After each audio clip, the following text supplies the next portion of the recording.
A couple of years ago, I was stuck in negativity. I woke up every day with a heavy mind, no direction, no energy, no belief in myself. And I thought, well, that's just life, man. But the truth is, I was living in survival mode. Everything I did, scrolling, distractions, wasting time, was just running away from myself. Then slowly I started building habits. Not perfect routines, no, but 5 powerful habits that literally pulled me out of my negative mindset and changed my life forever. These are the habits that changed the way how I saw myself, gave me discipline when I had none, mental strength when I was falling apart, and perspective when I thought I was lost forever. So if you are feeling negative, heavy, or stuck right now, watch this video until the end, because I promise you, one of these habits will flip a switch in your life as it did with mine. The first step is to create a winner's image. And the winner's image is the image you have about yourself, about the life you want to live. And this is like in 3 phases. First one is fantasy life. Second one is turn your fantasy life into theory. And the third one is winning image or your higher self. And the fantasy life is that you're going to visualize the life you actually want to live. And it's called fantasy life because in this stage, facts don't count. It's not important if it's already reality. So what you want to do is you want to visualize the person who you want to be. You want to visualize and see the picture of you already achieved the things you want to achieve. For example, if you think about the most successful people in the world, Cristiano Ronaldo, he already knew he was to become like the most and the best football player in the world. He had like a clear picture in his mind that he wants to be that successful football player, even though on that moment there were much better football players, you know. So for example, for me, when I look back at my past, I had like a very negative self-image, like the picture I had about myself. So the way how I changed this self-image was that I was focusing on who does Ronald really wants to become. What are the things he wants to achieve? And really also seeing those pictures in your mind. I was seeing a guy who was like fucking muscular. I was seeing a guy who did public speaking, who was making YouTube videos. The guy who could approach girls on the street. The guy who started his own business. And I know I'm not there yet, but most of those things I already did.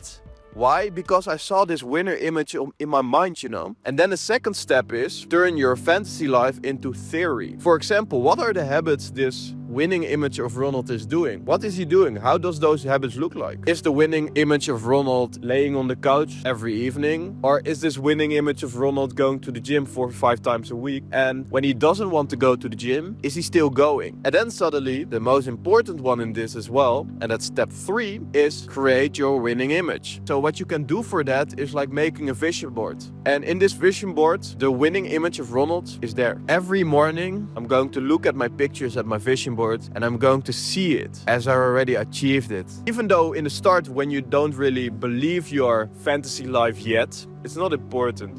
Suddenly, when you're coming back every day and building a habit in it, that is where the power starts. 2. Surround yourself with winners. So, I can explain this myself, but I know a better person who can explain this to you and why it's so damn important. You know, the people you surround yourself with have a phenomenal impact on your life. You will find as you improve the quality of your life, improve your thinking, you're going to attract a different group of people into your life. And they are going to add to your life. See, the people we're surrounded by, their thinking is going right into our mind. We want to mix with people who are really making it happen. You want to be with people who are not complaining, who will help you, pick you up. Take a look at your 5 people that you're with most often and ask yourself, if I have children, would I want them to grow up be like them? If the answer is no, you better start looking for some new friends. If the answer is yes, you're already in the right circle of people. So if you surround yourself with the right people, you will get very motivated to work on your goals as well. So how did it work for me? So within 2 weeks, I'm going to organize a self-help event together with 2 friends of mine. And the guys who we invited were also close people around us. Every time when we did some sort of self-help event before, which we did already 2 times, It's very inspirational, man. You're surrounded with winners, where people also have dreams, who are also aware of their own emotions, are ambitious, bringing positive energy in your life. Before, I was also like focusing on guys who were always drinking, doing nothing, just have their normal lives. And I think that's fine for a lot of people. But when you're ambitious yourself and the people around you don't really get it, you will get to their negative energy in that way. So as Bob Proctor said, like, it's so important that you surround yourself with the people you also want to become yourself. The next habit which helped me to get from a negative mindset to a positive one is using gym as mental strength. Around 18 or 19, I started to go to the gym together with my friends. First, I think it was all about changing my body in a more healthy way.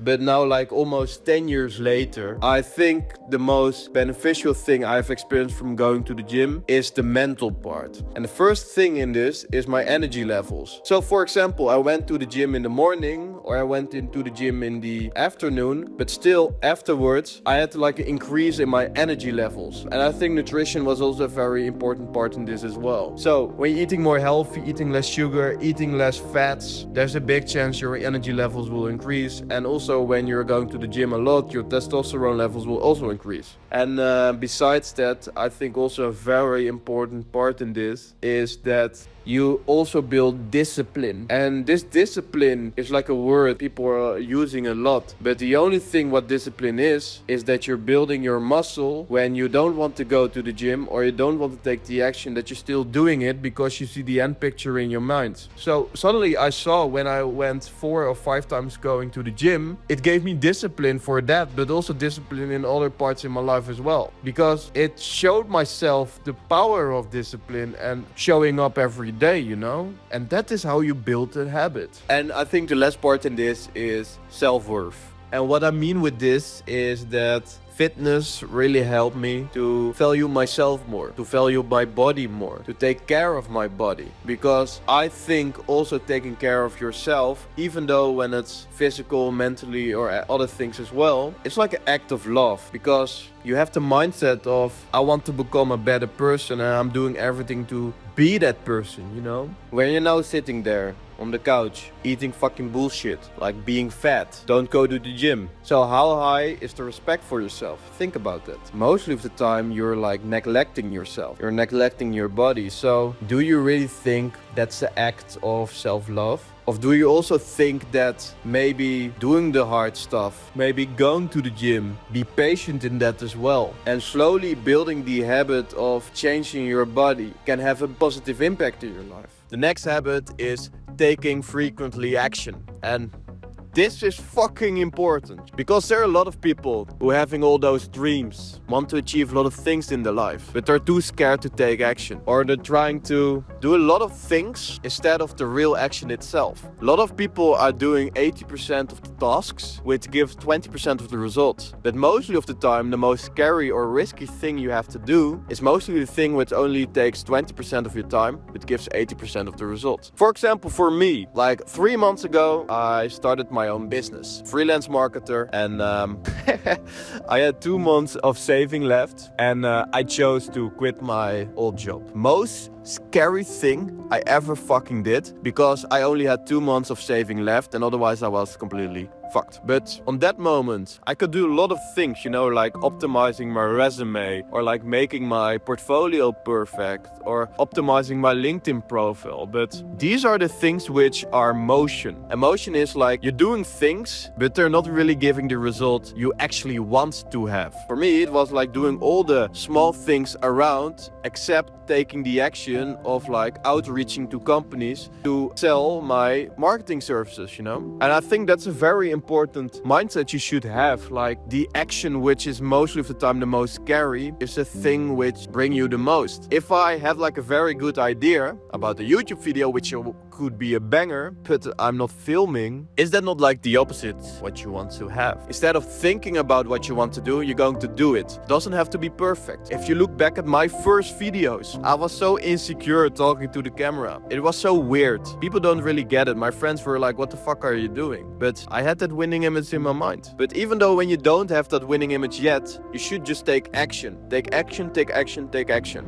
So the last one is meditation and stillness. So in my life, I experienced a lot of mental chaos, a lot of destructive and negative thoughts I had in my mind, a lot of suppressed and repressed emotions, a very negative self-belief. I had a very negative perspective on life, a negative perception of life. But the thing which really helped me to get more calmness in this storm I had was meditation. I was just focusing on a moment, just be with myself. And especially when you have like a lot of negative thoughts in your head. In the start, it's very hard to be with yourself and be with your thoughts. So what I would recommend is that you're going to do a guided meditation, where another person is guiding you through the chaos in your life. So there's an app called Meditation Moments. Here in the Netherlands, a very big one. I think they also have an English version.